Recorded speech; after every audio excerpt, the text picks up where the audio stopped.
everybody, welcome back to the first whiteboard series video of the year. It's been a while since we've had one. Good news is we had a snow/ice day here in Fishers, Indiana. That means Roman and Leo can both be in today's video. Hey guys, can you tell them what we're going to be talking about? CAPE ratio. That's right, we're going to talk about the CAPE ratio. The CAPE ratio is a term that you probably have never heard of, especially if you don't spend a lot of time reading and listening to investment related things.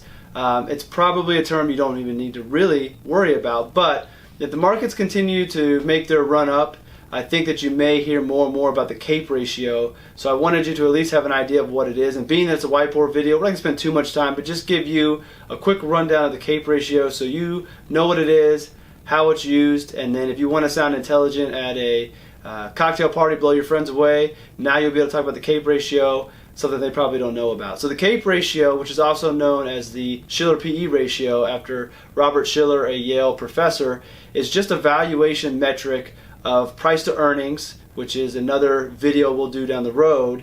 It's a valuation of the real price to earnings of an index, you could do it on a stock, of a country, over a 10-year period. And we use a 10-year period just to try to smooth out the profits over the course of a business cycle. And what this ends up producing is a number. And with this number, the CAPE ratio, we are able to make some judgments of how expensive or inexpensive a market may be. The tricky thing is, it's never that easy, is these numbers really don't have a specific value that we can run with. So what I mean by that is the CAPE ratio currently in the U.S. measured by the S&P 500 is about 33. The average is 16. So on that comparison, it looks like the S&P 500 is expensive. However, the highest CAPE ratio for the S&P 500 I was able to find was 44. So when you compare those two numbers, it looks like it's a little bit more affordable. Maybe there's some more room to run. I'm boring Roman with this topic. I promise you it won't be that boring, it won't be that long. But back to the numbers. You can see how you can compare it, but what does it really mean? How do we use this information? Well, this information really for a long-term investor holding a globally diversified portfolio, like I always preach, it's really not that important. If you have your investments spread around the world, the CAPE ratio of the U.S. versus another really doesn't make a big difference because you should not be chasing returns or trying to make predictions. And that's really what the CAPE is used for. One way that the CAPE can be used is for investors and traders to try to time the market or make market calls, meaning if the CAPE gets too high, they might move out of that area into a lower CAPE area. They might try to go on CNBC saying the CAPE is at an all-time high or nearing all-time highs. I'm going to predict a crash, which we know is foolish. No one has that crystal ball. Nobody knows.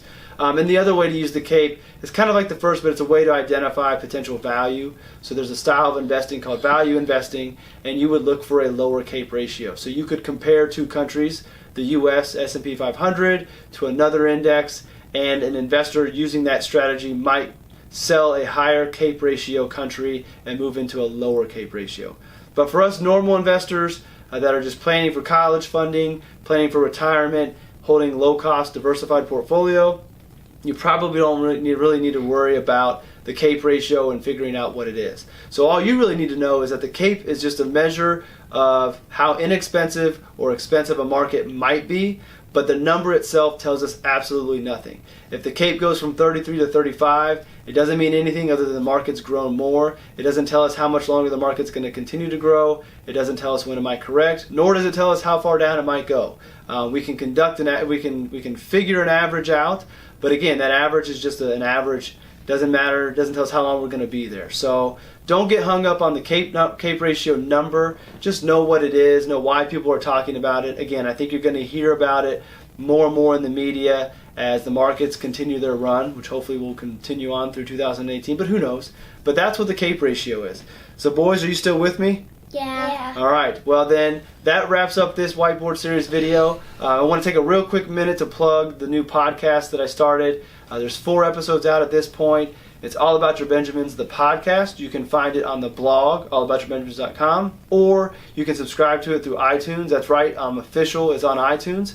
But on that podcast, we're talking investing, financial planning, but also bringing in some other topics like personal development, fitness, nutrition, other things that, while may not immediately tied to financial planning. There is a full circle when it comes to tie into it. Plus, I just enjoy it and want to talk about it with people. So with that, I'll let you get going. Boys, can you tell everybody bye? Bye. All right, we'll see you at the next video. So this is embarrassing. I'm just wrapping up, getting ready to shut the camera down and realize that I just gave this great conversation piece about CAPE ratio and didn't even tell you what it stands for. CAPE stands for cyclically adjusted price to earnings ratio. So cyclically adjusted PE is what CAPE stands for. Can't believe I forgot that. It was the first thing on my bullet points, got going and forgot all about it. So now you know what CAPE stands for and you know what the CAPE ratio is. Have a great one.